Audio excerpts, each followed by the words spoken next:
We're going to be talking about plants today, and I wanted to briefly address the importance of plants. First of all, this is kind of crazy, but how many species do you see? I have a feeling if we hadn't just introduced that this is a plant lecture, you might only see maybe one or two, those birds. But really, take a look at how many plants we tend to disregard. We focus on animals so much, and really the vast majority of ecosystems are plants.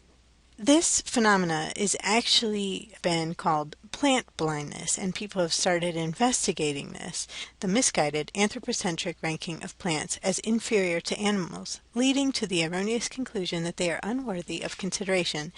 It's really quite interesting. There's a lot of neurological studies being done about this phenomena that there's 10 million bits of data that we're exposed to every second. That's a huge amount of information.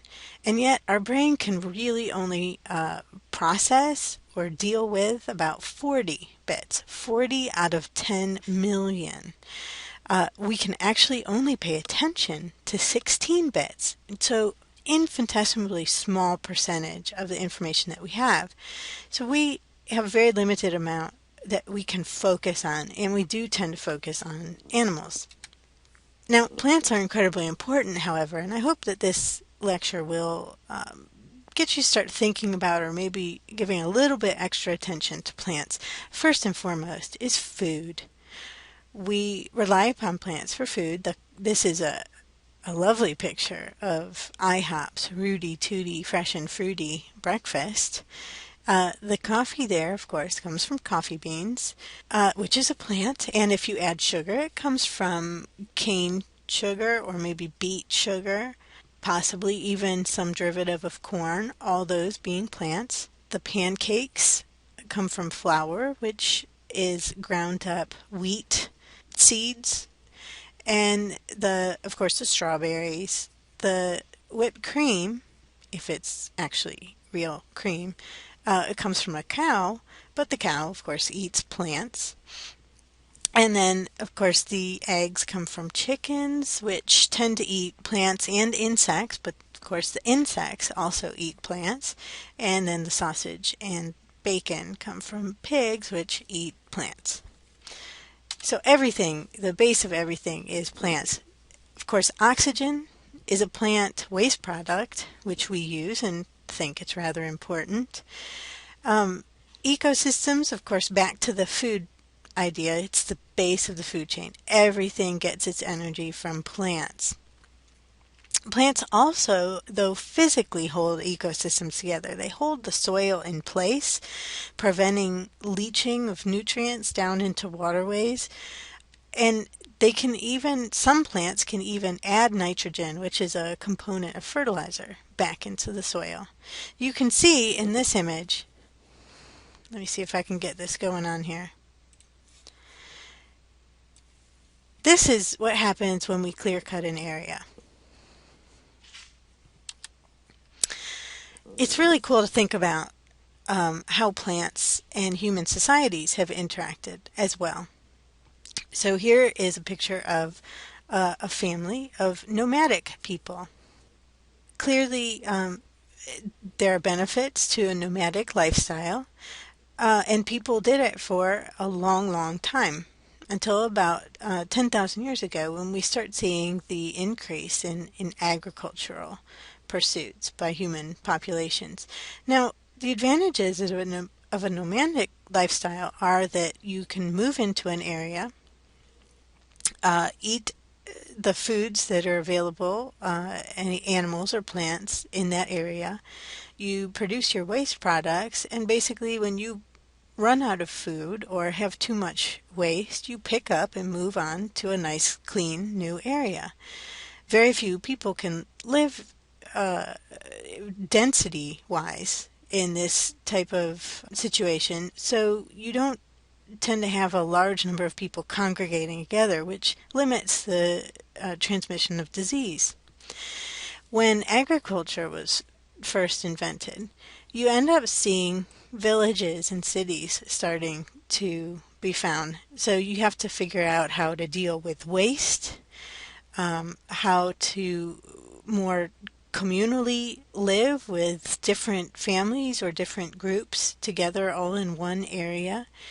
And so just imagine all of societal structures that would have to develop along with agriculture. And of course, one of my favorite things about plants is that we use them, the cellulose in their cell walls, to make paper and books. And just think about the idea of being able to transmit information not from person to person, but from generation to generation, from people you've never met. Uh, it was a huge advance for human societies.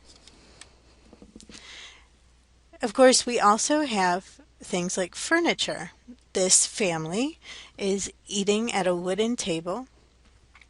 So next time you sit down with your family, take a look at all the plant products. And then, of course, our clothing. Cotton comes from plants, and medicine. Aspirin is the most important drug ever found, and it comes from the bark of a willow tree. There are actually quite a few medicines that come from plants because plants are amazing at producing chemicals. They are the master chemists of the world. They can't get up and move away from a bad situation if they're being predated, and they can't physically move or see another's movement to communicate. They can't talk. But what they can do is use chemicals. So all these drugs, aspirin, morphine, nicotine, opium, marijuana, cocaine, and soap, those are actually all chemicals basically invented by plants to fight off predators, namely insects. Plants also use, oh, and by the way, of course, this picture is poison ivy. So that's plant communicating with us, telling us to leave them alone. Plants can also communicate with each other. Now, this is fascinating and fairly new information, but plants can release chemicals into the air which other plants can pick up on, and basically it will change the plant's behavior, basically how they respond to threats. So let's say this caterpillar here starts chewing on one plant. The plant can actually detect that caterpillar and knows what species of caterpillar it is. Then it can send out a signal to this caterpillar's predator. Let's say some weird kind of spider. Okay, I was going to make it a wasp, but it didn't work out that way. Oops, I'm putting the legs on the wrong spot. That spider will be attracted to this plant by those chemicals, thus making it more likely that this caterpillar will be killed off. The other interesting thing is that the nearby plants will detect that same chemical and be ready to fend off themselves from these caterpillars faster than the original tree. So they're actually communicating this danger to each other. And this is, we talked about the first week, how to design a controlled experiment. So the first thing we want to ask is, do plants defend themselves? Let's talk about these tobacco plants from their predator, the tobacco hornworm. Do tobacco plants make a chemical that defends themselves from tobacco hornworms? Now we already know what the major chemical is that tobacco plants release, and that's nicotine. Nicotine is actually an insecticide. So we could assume that, or make our hypothesis that if tobacco plant is attacked by caterpillar,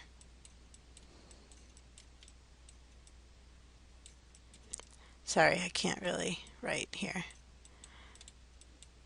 then the plant will release more nicotine.